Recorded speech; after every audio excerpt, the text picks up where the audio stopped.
Do you know this description? Or iris lesion?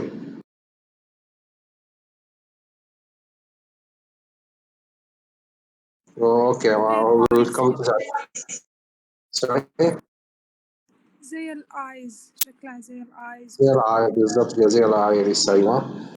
So erythema multiforme is a recurrent phenomenon with highly variable frequency and severity of episodes. So it is ranging from mild to severe form, and it does not progress, as I mentioned, to Stevens-Johnson syndrome or this 10.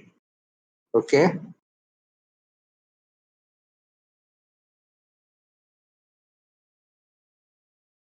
So the incidence, as reported, I mean, the reported prevalence rate of erythema multiforme is less than 1%. Less than 1% seen under the age of not seen under the age, and it is under the age of 40, and not seen above the age of 50 or under the age of 3 years. So this is a little. There is more or less there is a middle age prevalence. So there is no ethnic or geographical predominance.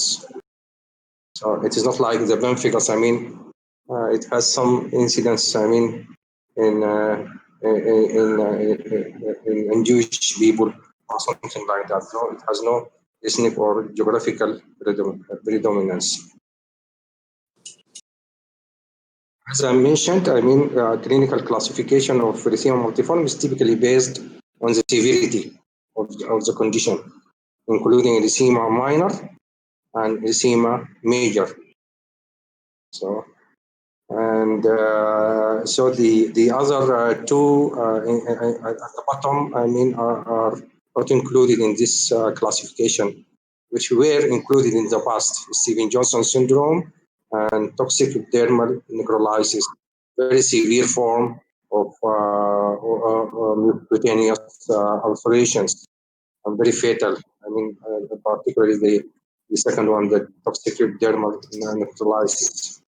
So our today's session will focus on erythema multiforme only. Other conditions considered in the differential diagnosis are primary herpes simplex virus, which is called gingivostomatitis, autoimmune vesicular diseases such as pemphigus vulgaris, bullous pemphigoid, or paraneoplastic pemphigus. Also included in the list are urticaria and fixed drug eruption. So we mean by fixed drug eruption الناس اللي بيستخدموا مثلا الاسبرين بأمراض بيحصل لهم ulceration في certain site في الويت ميوكوزا or something like that في تحت في الاريا الويت في الجينيتاليا ولا تحت الاباط وكده. These are the differential diagnosis should be borne in mind. I mean, whenever we talk about erythema multiforme. So we come to the etiology. Erythema multiforme arises as a consequence of immune complex mechanism and triggered by different agent. I mean, under the infection,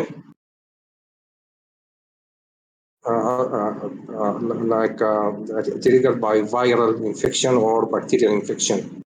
The most common viral infection is the herpes simplex virus, which is playing a predominant role in the causation of erythema multiforme. It comes after that the drugs. So, or immune condition that includes immune disease or vaccination. There are minor causes in the food additives or chemicals.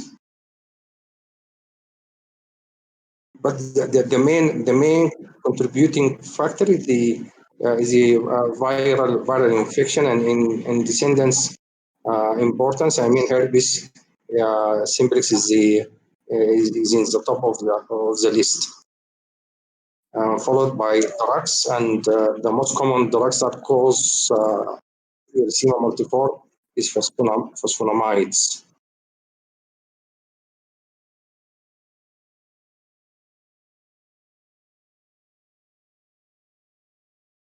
It shows that infection in 90% of cases.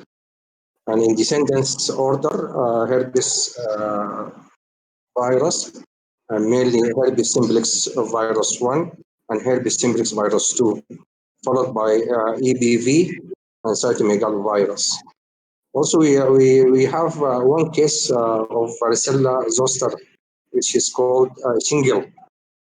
It can cause a disease, and we are going to see one case in our series. We didn't report any bacterial infections that are predisposed to erythema multiforme, as shown here in this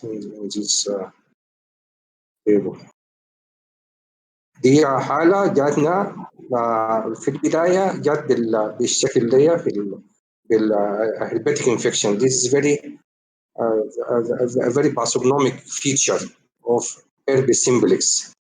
الحتة بتاع الضغط كده بيضة كده وفيها إريثيما كويس و generalized يعني في الليب the whole lip involving also the tongue.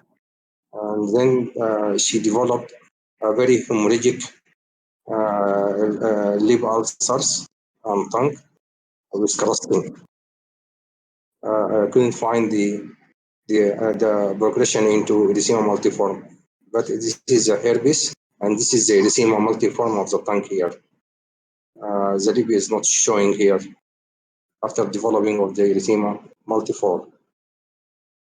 And this is another example of herpes zoster, which is less common compared to herpes simplex. So we do herpes simplex virus 1 and herpes simplex 2.